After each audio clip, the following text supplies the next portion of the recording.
না, thank you. আমরা এখানে এটা একটা অভূতপূর্ব একটা বিষয়। আমাদের মাহিন সহ তার বন্ধুরা সবাই মিলে যে আয়োজন করে, প্রায় মানে সপ্তাহে 2 দিন তারা এখানে দরিদ্র যারা মানুষ, কর্মজীবী মানুষ এবং খুবই যারা কষ্টে থাকে, এই সমস্ত মানুষকে তারা একটু ভালো খাবার দেওয়ার জন্য একটা প্রচেষ্টা নিয়েছে। এটা আমি বলবো যে একটা দারুণ উদ্যোগ। এবং সবচেয়ে বড় কথা হচ্ছে 2 টাকার বিনিময়ে খাওয়া।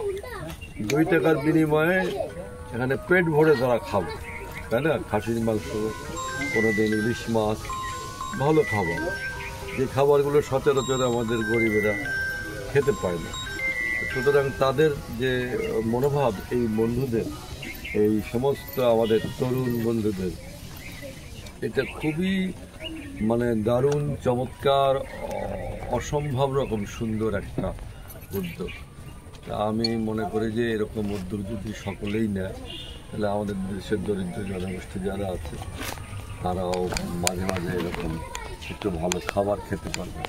দরিদ্রদের প্রতি যে সহানুভূতি, যে মানবিক বোধ, এই প্রমাণটাই হলো এই ধরনের উদ্যোগের ভিতর দিয়ে কিন্তু আমরা পাচ্ছি, যে তাদের ভিতরে যে মানবিক মূল্যবোধ, মানুষের প্রতি ভালোবাসা, মানুষের প্রতি তাদের মানে অগাধ যে মানবিক বোধ, এইটাই কিন্তু এখানে জেগে উঠেছে।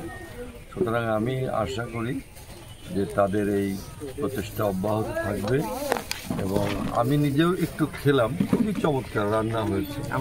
খুবই সাগরের আম্মা রান্না করেছে, তাকেও ধন্যবাদ, তার আম্মাকেও ধন্যবাদ। খুবই চমৎকার রান্না হয়েছে এবং যারা খেলো এখানে আমি দেখলাম তারাও খুব তৃপ্তি সহকারে খাচ্ছে, তাই না? তো ভবিষ্যতে এরকম উদ্যোগ যেন আমরা অব্যাহত রাখি এবং সমাজের যারা বিত্তশালী মানুষ আছে তাদের সকলের কাছে আমার আহ্বান, তারাও যেন এই তরুণদের কাছ থেকে শিক্ষা নিয়ে তারাও যেন সামনে এই ধরনের অনেক মানবিক কর্মসূচি তারা নেয়। আমি শেষে সকলের এই উদ্যোগকে স্বাগত জানাই এবং সফলতা কামনা করি। ধন্যবাদ। ভালো লাগলো? হ্যাঁ, ও যথেষ্ট ভালো লাগলো, আর আপনার সাথে খাই আরো খুশি হয়েছি। সামনে কিন্তু ভোট দেওয়া। তোলো মাহিনী এখানে সবাই একটা ছবি নিয়ে আমরা মাহিনী যদি সামনে হ্যাঁ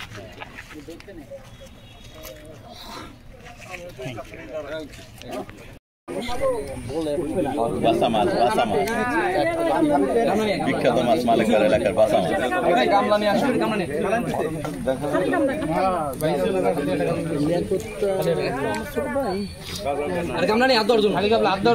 উঠাও কাকা 8-10 জন, এটা কাবলা দেখো তাহলে যে চেয়ারম্যানের উঠবে না, তাই না? আগে গেছিলাম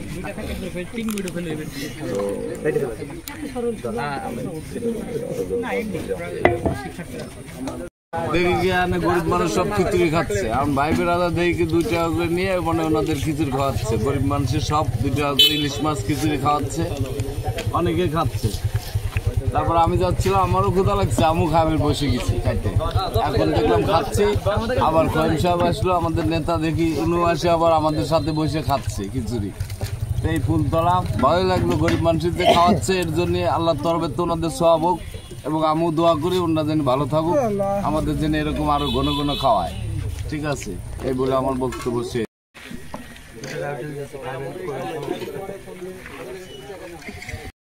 ভালো লাগতেছে আসলে, যার উসিলায় আমরা খাচ্ছি, আল্লাহ তাআলা তাকে হায়াত দারাজ করুক। তিনি আমাদের রাজবাড়ী জেলা, রাজবাড়ী শহরের একজন সম্মানিত ব্যক্তি। তিনি একজন সৎ, যোগ্য, নির্ভীক একজন সমাজসেবক এবং একজন ভালো নেতা আমরা যা মনে করি। আমরা আল্লাহ তাআলার কাছে দোয়া করি তিনি যেন সামনে আরও বেশ কিছু দূর আগায় যেতে পারে, মানুষের পাশে থাকতে পারে, সৎযোগ্যভাবে মানুষের সাথে ভালো ব্যবহার আচার ঠিক রাখতে পারে। এবং তিনি যে দীর্ঘ 17-18 বছর কষ্ট করছে, নানান ধরনের নানান মানুষের নানান কথা, নানান নিপীড়ন এবং তাকে যে হয়রানি করছে, আসলে এটা কোনো ঠিক করা হয় নাই, কারণ ভালো ব্যক্তির আসলে যাই ভালো লোক তার বিপদ বেশি, ওটা কোনো বিষয় না। আমরা আলী নওয়াজ মাহমুদ খোকন সাহেব, তিনি আমাদের রাজবাড়ী জেলারই একজন সন্তান, আমাদের পরিচিত একজন ব্যক্তি। আমরা আল্লাহ তাআলার কাছে দোয়া করি সে যেন সামনে একটা নির্বাচন যেহেতু আসতেছে, আমরা দোয়া করি সে যেন মানুষের সেবা করতে পারে। এ বলে আমার বক্তব্য আমি এখানে শেষ করি।